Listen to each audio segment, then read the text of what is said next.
Guys, papasok na ako dito sa Acacia Tunnel. Yan, nag-jogging oh. Yan. Ito yung Acacia Tunnel ng Puerto Princesa, Palawan. Guys, so may baha. So normal lang yan, guys. Ito ay mga mga acacia nga, di ba? Acacia Tunnel.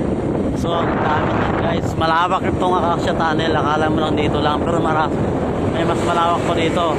Nandun sa kabilang ibayo. Pero ito, guys, kasi umaga ngayon, hindi mo mapapansin masyado, hindi siya maliwanag. Pero pag mga bandang tanghali, lalo na't may araw, naku, kitang-kita mo talaga to. Ito yung pinaglaban ng mga environmentalist na wag putulin yung mga puno. Ang dami nitong puputulin kung sakaling natupad yung widening dito sa area na to. Ito kasi ay tinatarget na gagawing 6 lane. Pero maraming protesta ang nangyari dito. So kaya hindi natuloy. So nandoon sa kabila yun.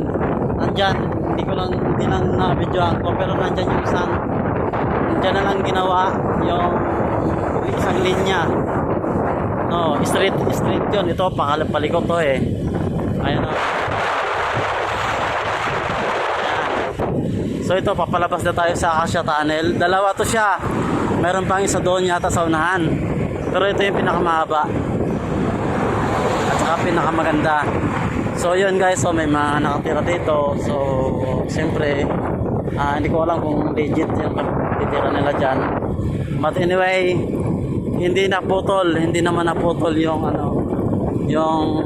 mga acacia. Guys, so ayan. Yay! Nakalabas na kami sa Acacia Tunnel. Nakalabas ako sa Acacia Tunnel, guys.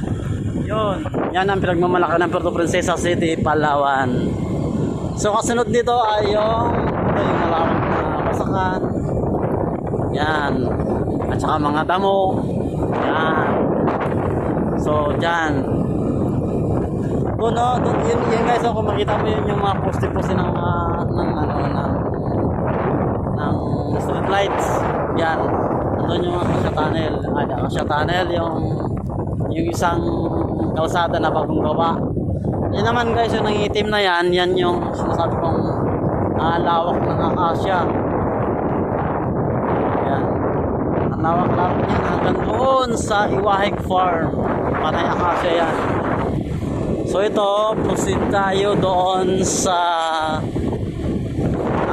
isa pang Acacia Tunnel. Yata parang meron pa, pero yun yung pinaka-trending, yung isa, yung nadaanan natin. So papatayin ko muna. Baka maubusan tayo ng storage, no? Okay, bye-bye.